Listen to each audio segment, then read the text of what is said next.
This morning, we had said a few weeks ago, that we were going to be providing regular public safety updates.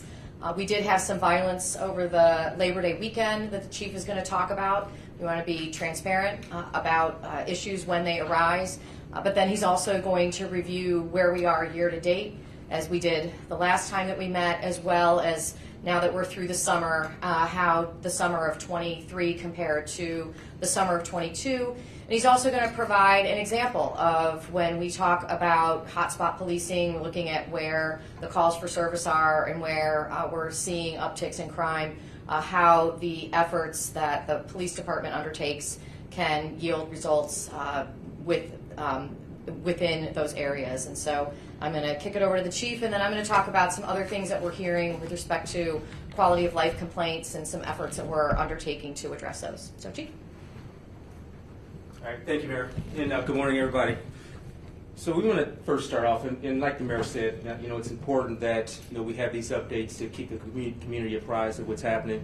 Oftentimes, they only see the chief or the mayor when there's negative things happening in the community, but we want to talk about both some challenges that we're seeing, but we also want to talk about some successes and some things that are working in our community, so that our community has a well-rounded understanding of what's happening in the city. But I want to first start off with what's happened since our last update. We had an update about 3 weeks ago. And since that update, we've had a homicide, we've had a person that was found unresponsive that later died, and we also had a shooting, a non-fatal shooting. I just want to talk a little bit about all three of those and where we are in terms of the investigation. With respect to the homicide, on September 2nd, around 3:15 a.m., we had a shooting at 211 Central Avenue, and officers arrived and found a 25-year-old male who had been shot multiple times, and he died at the hospital afterward. Turned out that there was a gathering, a party, at a spot on Central Avenue, 211 Central Avenue. That location was not legally allowed to be open. They had not completed all of the requirements necessary through the building department to be open. So another example of an illegal spot that allowed individuals in our city to congregate, and during the congregation of these people at that spot, it devolved and resulted in violence. And we've seen this a few times over the last few years. And the message that we're consistently putting out to our community is, number one, know where you're going. Have some understanding about these spots that we are hanging out in. If you go into a party or a gathering at some of these spots, do some background work to find out, is this spot legally allowed to be open? And for those who own these spots, we're going to pursue every legal avenue available to us to hold these people responsible for allowing individuals to congregate in these spots without authorization, without legal authorization. We've seen it too many times. We work very closely with our codes department to shut these places down before the parties when we can, but we can't always know when these illegally operated spots are going to hold these events. And so when, in the aftermath, when this happens, we make sure that we hold these people accountable. And we're working with our codes department, corporation counsel, to see what legal avenues we have in order to hold folks responsible for that one. Right now, we've made some progress with that investigation of that homicide. There's not much publicly I can say about it at this point, but our detectives have been working diligently over the last few days, and again, we've made some significant progress with that one. On September 2nd, at about 11:30 a.m. at Washington Park, officers received a report of an unresponsive male in the water. They arrived and they found a 57-year-old male in the water, unresponsive. That person later died. With that incident, there are no signs of foul play associated with that one. not a whole lot I can say about this individual's past and history. That wouldn't be appropriate at this point. But to the community, with that particular incident, there are no signs of foul play. We are not looking for any other suspects or anything related with that one. We do not see this as a crime that was committed in our city. This is something else with that one. So no obvious signs of foul play or trauma with that one. And lastly, we had a shooting on August 29th at around 5:15 p.m. at 269 2nd Street. Officers responded, and they found a 30-year-old male with a gunshot wound to his chest. The male survived, and we now have a person in custody for that shooting. The person has been arraigned, and that case will be proceeding through our court system. So that's what we've seen since, in terms of activities that our community would be concerned about in terms of that may be associated with criminal activity, and in the case with the body that was found in Washington Park, things that we were investigating and ruled out any sort of foul play. But in the meantime, we've also done this. And since August 14th, since that last update, we've recovered over 9 handguns, over 9 weapons, illegally possessed weapons. These are 9 weapons that now cannot be used to cause harm or trauma in our community. And as you can see, some of these weapons that we've recovered are high-powered weapons that can cause a great deal of trauma, physical and emotional, in our community. And just to keep this number in context, we're talking 9 handguns, illegally possessed handguns recovered within a 3-week period. That puts us on pace for having the most handguns recovered ever. You know, it even exceeds the pace that we were on last year. Now, that's not to say that we'll reach that, but in a short period of time, it just gives some context to what this means to have recovered that many guns within that period of time. So the officers and our non-sworns, our community members, our local, our law enforcement partners are all working extremely hard to identify these individuals who are carrying these illegally possessed handguns and weapons in our city, and holding those individuals accountable. And so here are some up-to-date numbers in terms of where we are with our shootings and calls for service in our city. And this is up to August 31st of this year to date. And as you can see, we're still significantly down compared to last year in all of our major categories, and this is despite having a significant increase in our calls for service. And when I put this up here, you know, I'm not saying that we've won the fight. This is not a victory lap. This is not. You know, we understand that there's work to be done. You know, I've heard some of the responses to some of the things we put up here, and I want to make it clear. We are saying that there is work to be done, but what I am also saying is that significant progress is being made to address this issue that has been a scourge in our community for the last 3 years. And like I said, as you can see, significantly down in all major categories of our shootings in our city. And here's what it looks like graphically.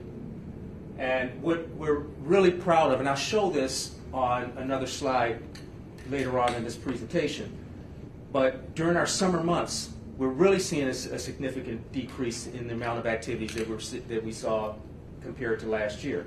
And overall, a 30% decrease in shots fired in our city. So we're talking over 45 fewer incidents of shootings in our city.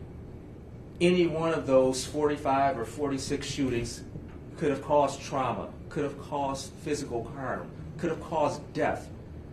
So I think for our community, when they see this, I think it's very important to understand that this represents lives that are being saved in our community. You know, this is a significant decrease in a major category in our city. And again, when we're talking confirmed shots fired, these are all of the incidents of shootings that we have in our city, whether they hit a person or whether they hit an object or whether they were simply fired up in the air. Anytime that there was a shot fired in our city, this graph, in the data in this graph, will capture that. And then we have shooting incidents. And these shooting incidents are the confirmed shots fired that result in a person being shot. And you can see a significant change from last year, year to date. Well over 30% decrease in the amount of people in our city that are being shot.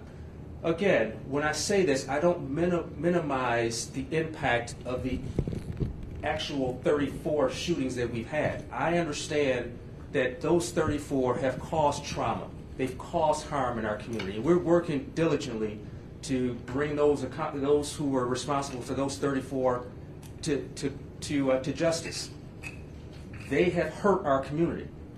And so I'm not minimizing those when I talk about this. But what I am saying to our community is that significant progress is being made in terms of addressing the amount of people in our city that are being shot. The momentum continues. We are going to continue to address this and push these numbers down. And as you can see, significant progress since last year. And here are the shooting victims that we see. And the reason we'll see a higher number than shooting incidents is that in some of those incidents we had multiple victims. And even with those, you can see significant decreases in the amount of people that have been shot in our city so far this year compared to last year. So I'm very proud of the work that the members of our department have been doing, working with our neighborhood specialists and our law enforcement partners, our codes department, our corporation council, working with our elected officials in the city. I mean, this is a total effort to bring these down. I say this consistently. This is not. These problems don't arise solely because of the police. It's not the police fault solely when our numbers go up. And it's not solely the police department's credit when we start to see this significant progress. This is a total city effort to address something that has been causing so much harm and so much trauma in our community for the last 3 years. And we are clearly on track to bring these numbers down and bring some peace to this city that the community members have been telling us that they want, that they need, that they deserve for all of these years. And again, the momentum continues. And this is despite the fact that costs for service are higher this year than they were last year.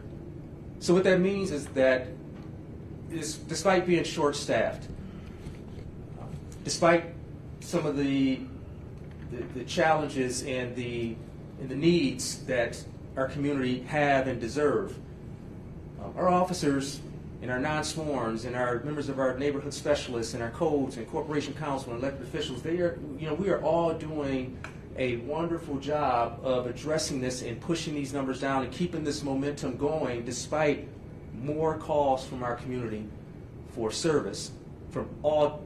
This just captures what's happening in the police department. But sure, if you talk to our other city departments, they're going to see some similar numbers. There's more requests for services in our city, and the employees in the city are rising to the challenge.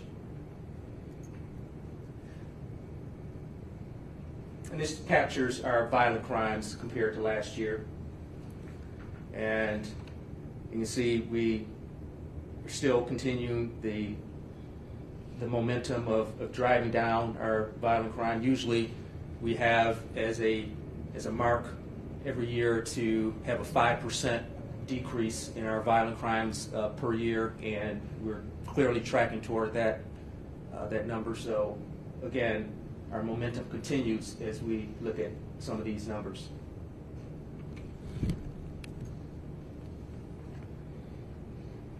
In this I just wanted to throw this up here to show what's happening during the summer months, because I'm often asked, right before the summer, I'll take interviews, and one of the questions that I'm usually asked is, what's going to happen during the summer in Albany?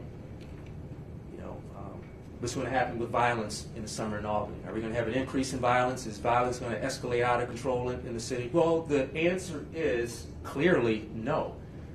Again, I'm not minimizing any act of violence in this community. I'm not saying that the battle is won. This is not a victory lap. But this is an answer to a question that I get often from members of our community: what's happening during the summer in the city of Albany? And as you can see, the strategies and the partnerships that we have established in this city are working. The plan is working. We are substantially lower during the summer months. And when I say summer months, I mean from May until August. That's typically when we see significant increase, not just in the city of Albany, but in cities across the country. This is a normal occurrence. People are out, there's more activity, and therefore you start to see a lot of positive and negative activities in the communities. And so during those months is when is a good gauge for what's happening with strategies and plans for addressing some of these things. And as you can see, during our summer months, there's some significant progress in terms of decreases in all of the major categories and shootings in the city.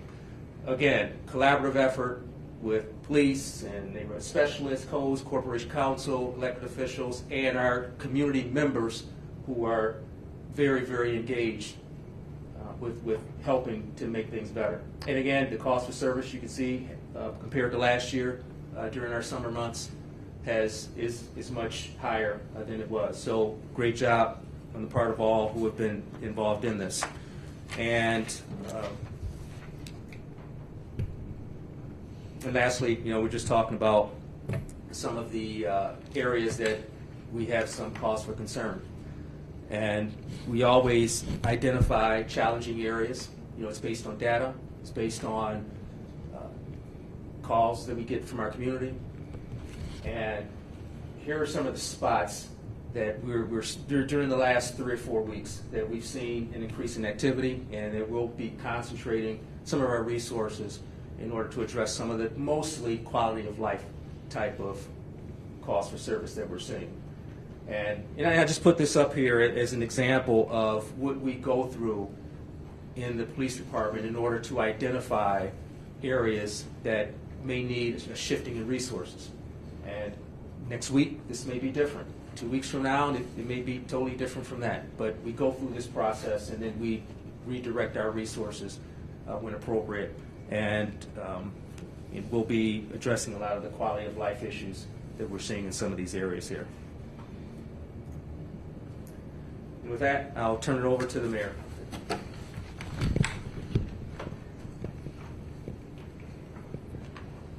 Thank you, Chief, and thank you for all of the hard work on your part, on the part of your command staff, and on the part of the men and women of the police department to ensure that we are addressing the community's expectations with respect to reducing violent crime in the city of Albany. And one of the things that I want to highlight that the Chief didn't highlight was, we take these comparisons and then we make them granular. And so when we hear about people asking about hotspot policing, for example, that's just simply using data of where we're seeing increases in calls and increases in crime and focusing resources on those areas. And so Pine Hills is one of those areas where we saw a call for more patrols, more police presence, and the chief responded. And that has resulted in two things. One, which I know it seems counterintuitive, but one of the things that we like to see is an increase in calls for service. We want people to call when they see something. If you see something, say something. And so, the expectation would be that we would see an increase, at least initially, in the number of crimes reported, because we want those crimes reported. Oftentimes in the student neighborhood, there might be a student who is robbed, for example. They have their cell phone stolen, and they may not call the police, maybe because they're intoxicated, maybe because they're embarrassed, right? That's one more person who's preying on the population there that gets a free ride because the police weren't called. And so in the student neighborhood, in the Pine Hills neighborhood, we saw an increase just so far this year in calls for service from 1,122 up to 1,660. Do we have a slide on this or no? No, that's okay. Yeah. If it's not the next one, then it's not there. Okay. So, There it is. oh, here we go. Okay, thank you. We also saw a reduction in the confirmed shots fired. We had illegal guns recovered there, and we had a significant reduction in shooting victims. And so we saw these numbers all trend in the direction that we would want them to trend. We also saw an increase in arrests in this neighborhood from, you see there, 49 to 64. This is what increased targeted policing is supposed to do. These are the results that we would be looking for. And as the chief said, this is not a victory lap, but this is just data that answers the question of what is the police department doing in Pine Hills? This is what they are doing. They are increasing arrests, they are driving down violent crime, and they are responding to calls for service. And so those are the numbers that we've seen thus far this year, and it is, again, an example of how this department uses data and then holds itself accountable to the data that it finds. The thing that we are seeing, though, is if we go, can I go backwards? Let me see here.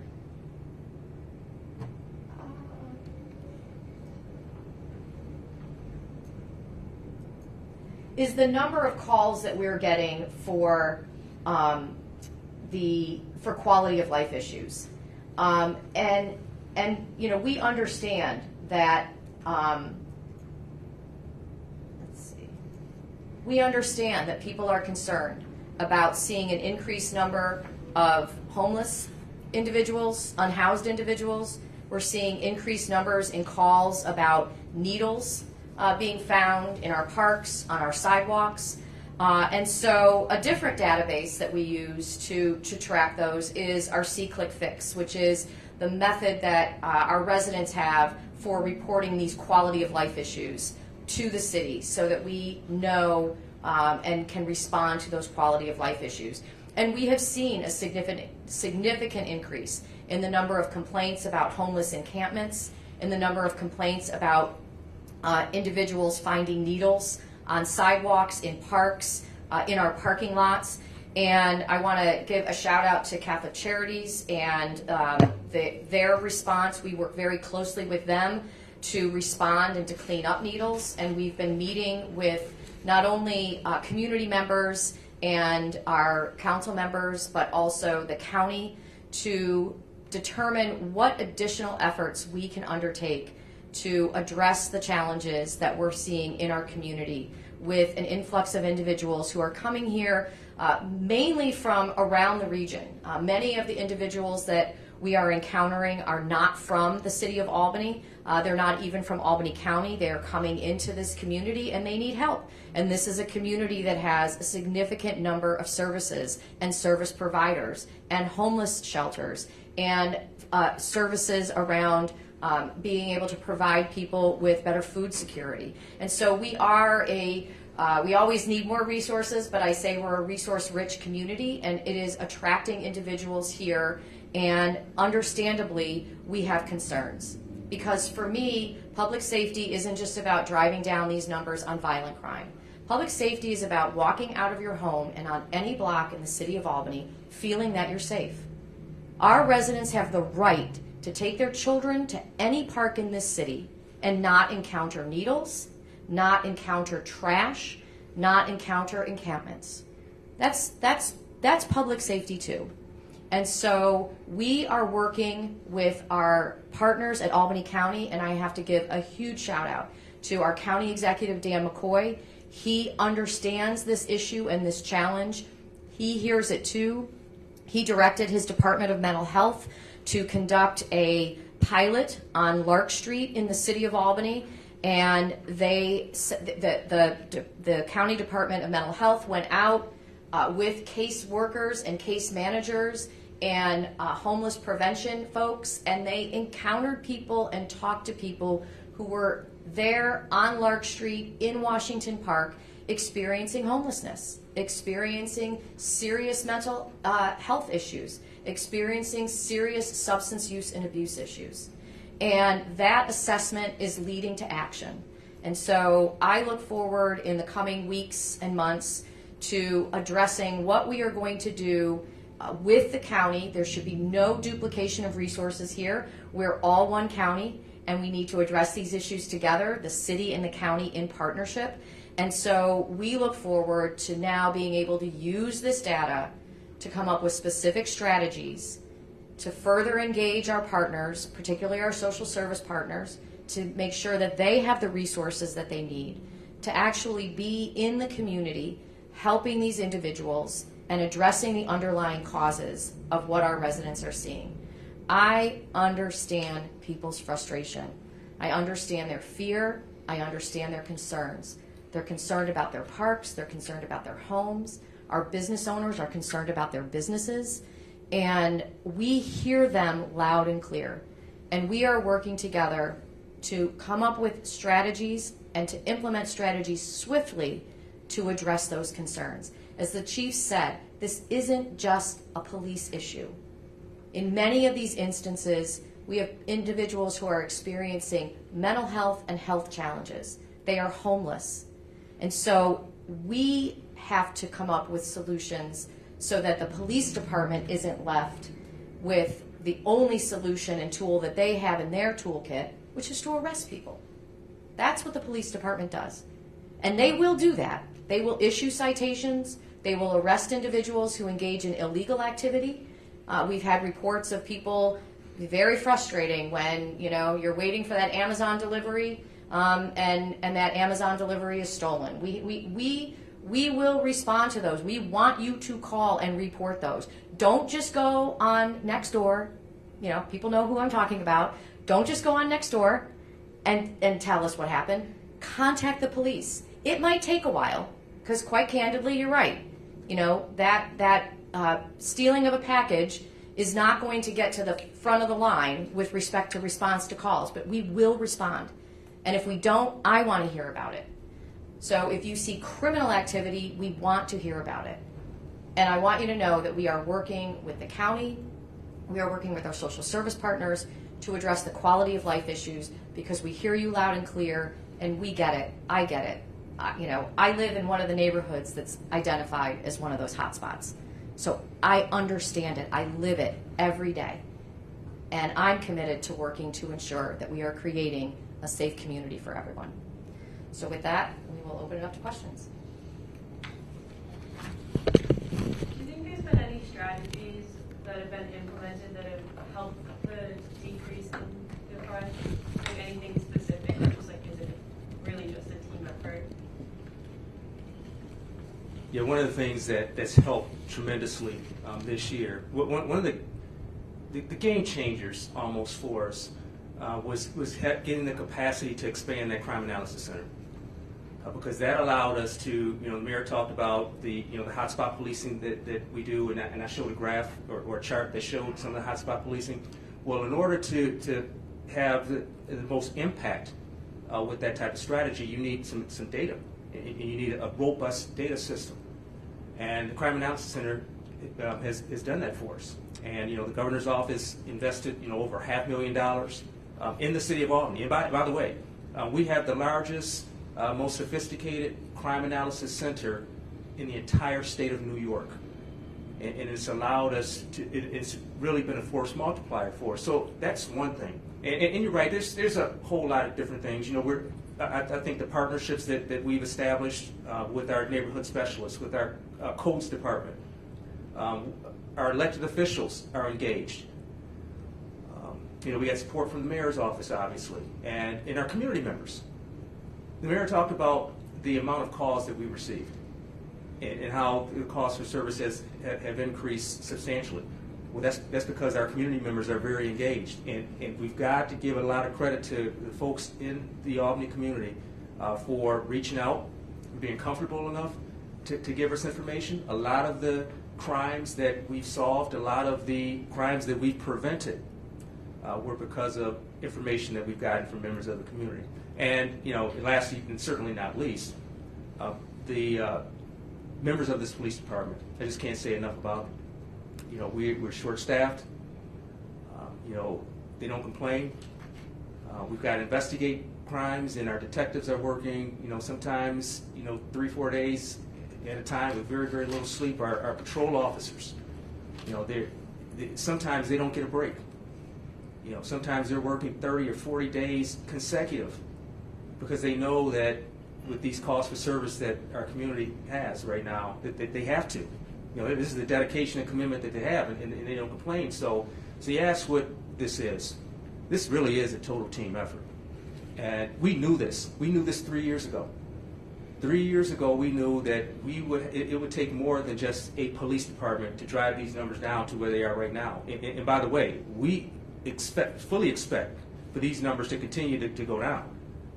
You know, our goal is to get the numbers and the quality of life standards that we had well before the pandemic. That's where we're going. And we're not stopping until we get there. You know, we talk all the time about this being the safest major city in this country. That's where we're going. And these numbers show that we're clearly heading there. We won't get there overnight. We got to chip away at it. That's how it works. But the momentum is continuing, and we're going to a place where we need to be. Chief, it sounds like you've done a lot of research with the Crime Analysis Center to figure out statistics in the city as to violent and nonviolent crime, right? We have a large influx of immigrants and asylee communities that have been coming into this city. Have the statistics shown any kind of result, good, bad, or ugly, of any kind of change from these communities coming into our city? So we did it on a small scale analysis, and we looked at the place where most of the migrants are being. Sorry. Okay. You're fine. Yeah. So we did a small scale analysis of it. We looked at the place where most of our migrants and asylum seekers are being housed, and we looked at the cost for service before and after. And what the data showed is that the cost for service and the criminal activity and any other activity in those places are substantially down since we have the migrants and the asylum seekers there. And so, as chief, I'm not so concerned, if I'm concerned at all, with criminal activity on behalf of those who are coming into our community. What I am concerned about is some of those people coming into our community being preyed upon, you know, and being exposed in that sense. And that's why, you know, we have liaisons within our department with our beat officers that are closely aligned with those areas. I've recently increased the amount of officers and the scope of our refugee liaison unit within the police department. And that unit is going to become much more active than they have over the last 3 years. Through staffing and resources and training and education to help the police department better interact and better help these individuals that are coming into our city. And so, and then the mayor and I also are working on a collaboration with Albany senior level students on an immigration project. And this is their capstone project.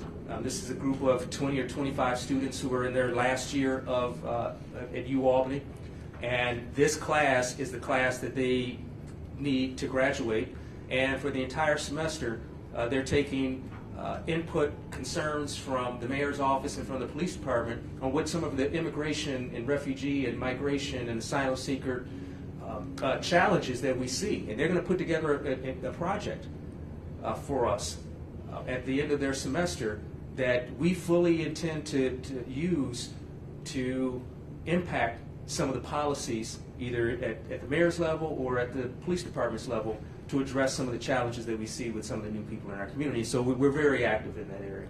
Is that something that you guys will be willing to release to us once it's done? Certainly, absolutely. And looking more at the statistics from the Crime Analysis Center, that was been 3 years now that that's been running? No, the Crime Analysis Center has been running for a decade or more, but the expanded Crime Analysis Center just went into operation early this year, January of this year. Okay, and that's providing the better data. Going back as far as 2019, when we saw bail reform changes and policies in the state and in the city, what kind of statistics have you been able to glean from before and after? And how does that maybe relate to possible recidivism rates that are happening in the city? A lot of the things that, for example, the DA has complained about in the past. See, I don't have access right now to that information, so all of my comments on that would be anecdotal at this point. And I don't know, quite frankly, if anybody has any definitive data that points one way or the other. Now, it's certainly some data that shows that there's a possibility that there's some impact in some of these areas. For example, with bail reform or raise the age and some of those other things. And so I don't know. But what I will say is that despite these challenges, and it came again right at the time we had the pandemic and the courts were closing. We had some behavioral changes throughout society because of some of the conditions that we were in during the pandemic.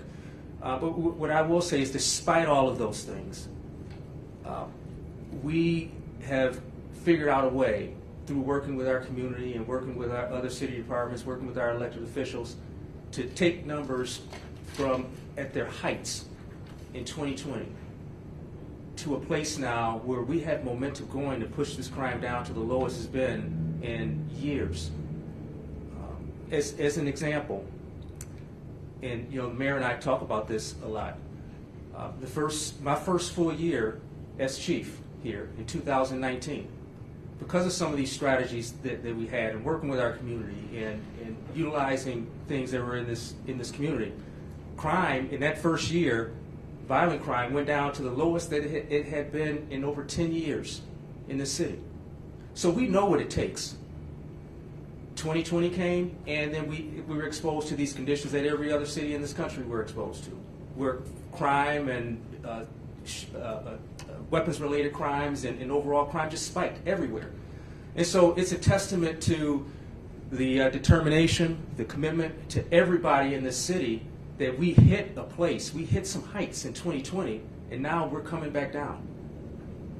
This momentum continues. We are going to be lower than we were even in 2019. That's where we're heading. This is going to be one of the safest major cities in this country. We all firmly believe that. The data is clearly showing that we're heading in that direction. And it's important, and I want to emphasize this, that we are not saying now that this battle is won. But what we are saying is that we're clearly heading in a direction where we are going to get this city, in terms of criminal activity and in terms of quality of life, to where this city wants to be, needs to be, and expects to be. Chief, do you have an update on the investigation for the Ben Rowe homicide that happened in June? Do you have any updates? Which one is that? Is that the one on Hamilton yes. and Ontario? We have some good news that hopefully I can be releasing soon with that. We've made some significant progress with that investigation. There are some constraints right now legally in terms of what I can publicly say regarding that, but we made some significant progress with that one. Chief, last time we were here, we were talking about gearing up for back to school with you, Albany and St. Rose. How did the first couple of weeks go with them, Labor Day weekend, and are you guys still kind of ramping up for that to be a hotspot this year? And that's another example of, community partnerships. In the months leading into that, we don't just wait until that weekend to start planning for this. We were months before the students came back. We were working with Luke Rumsey at Albany. We were working with the Pine Hills Neighborhood Association. We had other law enforcement agencies. We had elected officials. And we all were meeting in the months and weeks before that happened. And we developed a plan, a community-centered plan, a neighborhood-centered plan to address that. And I'm proud to say that the the activities, the negative activities that we saw in the past in that area did not happen during that period of time. We had, kids would be kids, students would be students, and so we had some things, but in terms of the activities that the concerning and major activities that we saw in the past there, we did not see it this time. Testament to those folks at Albany, Pine Hills Neighborhood Association, our community partners, our neighborhood specialists were involved in that, our codes was involved, other law enforcement agencies, and other community members. Total community effort. You said there was someone in custody for the Charles Sojourner homicide. Which one is that now? The one on August 29th. He was not killed. Oh, no, I'm sorry, not homicide, the shooting, rather. Oh, yes, on 2nd Street? Yeah. Yes. Do you have charges filed against the individual involved in that shooting? Yes.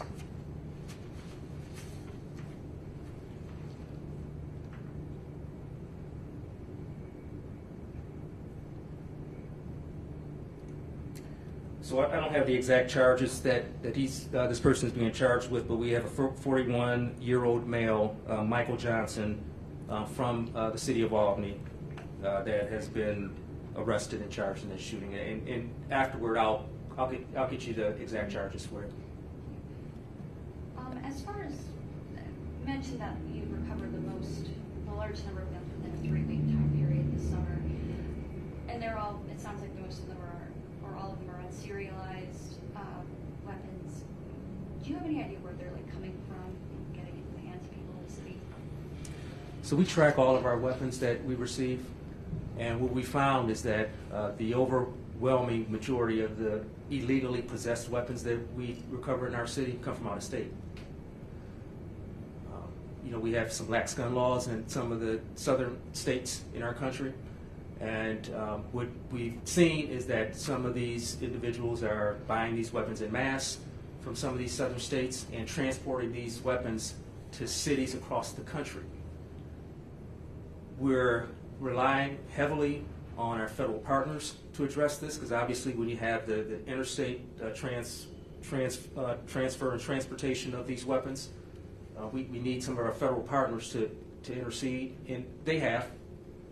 The major agency that deals with this is the ATF, and we're in conversation a lot with them, and they're trying to address this, but it's a difficult thing to address in terms of the weapons coming in, because we have no control with these outstate purchases, straw purchases sometimes of these weapons, and they're just again illegally brought into our city. But again, you bring up a good point though when you talk about these weapons. I mean, there's so many that are out there, and sometimes the impulse is to say, well, there's only 9, but there's many more out there.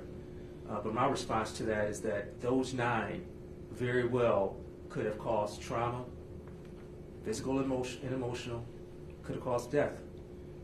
And so as many of those illegally possessed weapons we can get off the street as possible, that would make a difference. And there's some anecdotal evidence for this also, because when you look at how many weapons we recovered last year, we recovered over 140 weapons, illegally possessed weapons off the street. And the next year, we're starting to see this significant decrease in weapons-related crimes. I'm not prepared to say that there's direct causation, that I think there's a lot more that needs to go into it before we make as strong a statement as that, but I'm certainly comfortable, as Chief has said, that there appears to be a strong correlation between the amount of guns you take off the street and the amount of lives that you save in the community.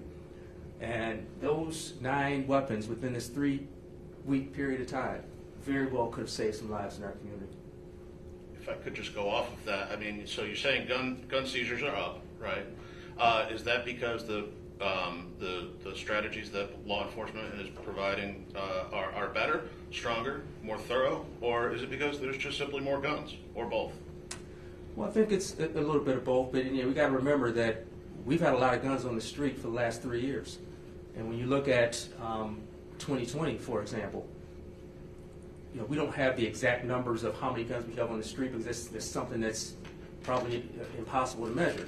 But what I can say is that anecdotally, there were probably as many guns on the street then as they are now, but our gun seizures were not as high as they are right now. And so to answer your question, we saw that weapons-related crimes were the type of crimes that our community wanted us to address and wanted us to address immediately. This was what was causing the trauma. This was what was causing the fear.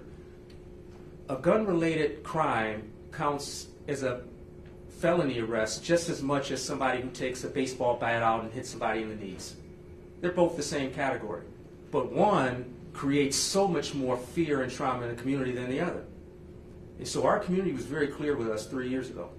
They wanted the police department working with partners to address this scourge of gun violence that we saw in our community.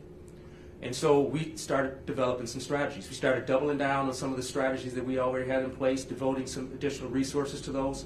We started really relying on our hotspot policing as we had in the past, and making sure that we were accurately devoting and redirecting our resources to some of those spots that we were seeing the increase in gun violence. Because when you see the heat map in our city of where the violence, particularly the gun violence, was occurring, it's occurring in a few different spots. But it's occurring at different times in those different spots. So it's not as easy as saying, well, we got a hot spot there, let's put resources there. We got to look at timing. We got to look at some other circumstantial issues that are happening in those hot spots to determine when to redirect our scarce resources. And so we got much more efficient at it. So a lot of it was having this increased data that we had. A lot of it was just messaging to our officers that this is important. Let's figure it out. All of the strategies don't come from the police level. I've heard from the chief's level. Some of it comes at officers at our station houses. So they started doing some things at their levels from what they're seeing on a day-to-day basis. And so it was a redirection of resources, a redirection of focus. It was additional resources from the governor's office, for example, and it was also some additional help that we got from other law enforcement agencies that helped us to take those numbers where they were at the heights of 2020 down to where we are now. And again, this momentum continues. We fully expect for this momentum to continue and even to accelerate as we move forward. I think if I could just add, I can go to the podium. Yeah, it's better Okay. mic up there. Thank you. I have one more question after this, guys. I just want to add that in addition to that, we have had significant increases in cooperation from the public. The community saw the harm that was being caused by guns. They saw the devastation and the impact that we were seeing. You saw those guns up there. Many of them have magazines that hold multiple bullets. And we were seeing an increase in the number of shooting victims in part because of that. And so I want to thank the community because a number of these guns were taken off the streets because somebody saw something and they said something. And we want people to know you can continue to do that. You can contact the police. You can do it anonymously. We will do all that we can to ensure that if you see someone with a gun or see an issue with a gun, then we want to hear about it. And we have the ability, through the techniques that this police department executes on, to get those guns off the streets and to do so in an effective way. So I want to thank the public for the partnership that they have provided in recognizing that we all have a role to play in ending gun violence. And I also want to echo the thanks to Governor Hochul. This would not have happened, I don't think, as effectively without the addition of the Crime Analysis Lab and with the additional resources that we have received from the state and then we continue to receive from the state.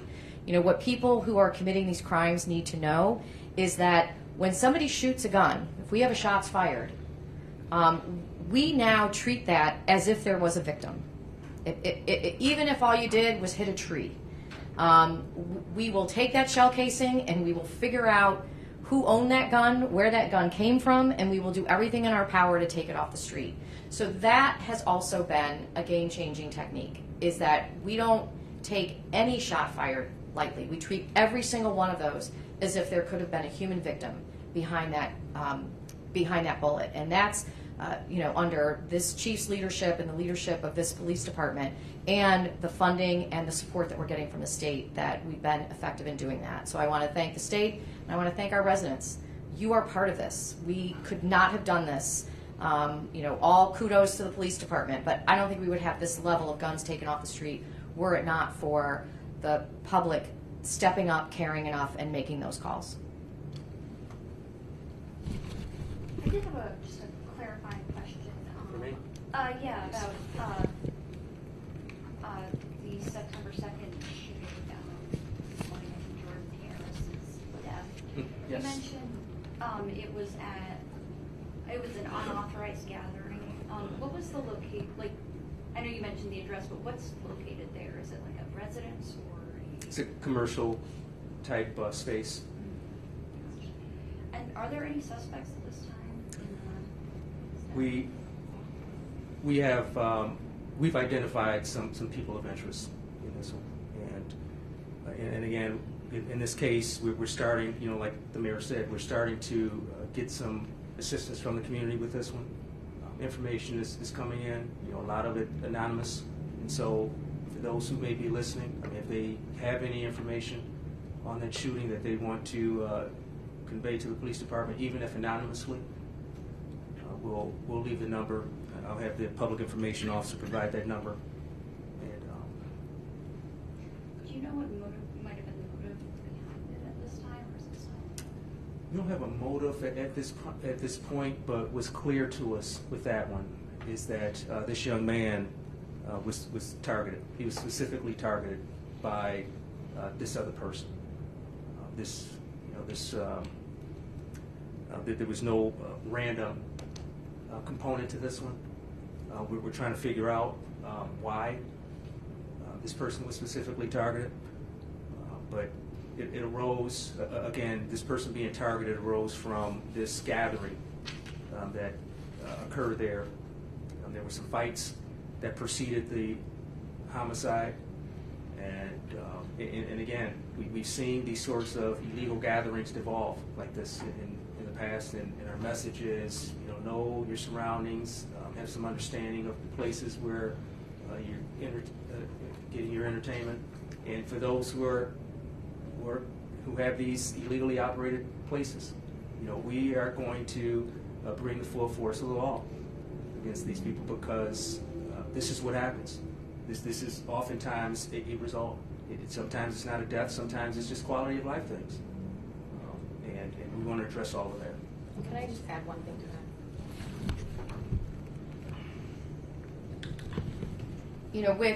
With respect to what we are seeing with homicides in the city, and I've spoken to the victim's mother. She's heartbroken. I'm heartbroken for her. This is her 25-year-old son. He had his whole life ahead of him. And as the chief talked about when we spoke 3 weeks ago, a number of the homicides that we have seen in the city have resulted from disputes that grew to a point where somebody chose to use a gun to end that dispute. And that does speak to some of the underlying issues that we need to address in this city, because it's very hard to predict when you're talking about disputes between individuals. Oftentimes there can be an underlying domestic issue related to it, an underlying disagreement. The things that this department has seen, particularly since COVID, that have resulted in homicides, when you hear the story of what started the underlying dispute, oftentimes it's something that you or I would think, how could that have led to a homicide? And so, with respect to, that this is still under investigation, I don't know anything more. I know less than what the chief knows, but I just want to speak to it as a mom, as a resident of the city. This is another area where I think we can all play a part in checking in with our loved ones, seeing what's going on with them, and if they have a weapon, and they possess that illegally, we want your help, because when you add a gun to that mix, we have found that it can result in tragedy, and that's something you can never undo and you can never take it back. And this is why we constantly want to speak to the community and to our residents about the power that each of us has in order to be able to address some of these underlying issues. So, thanks.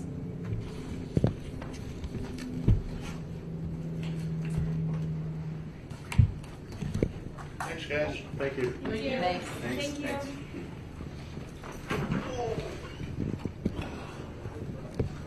So how's it going? That's right. How's your battery?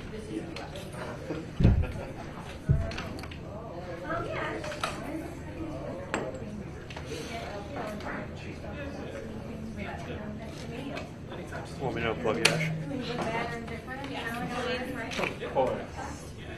Thank you. No problem.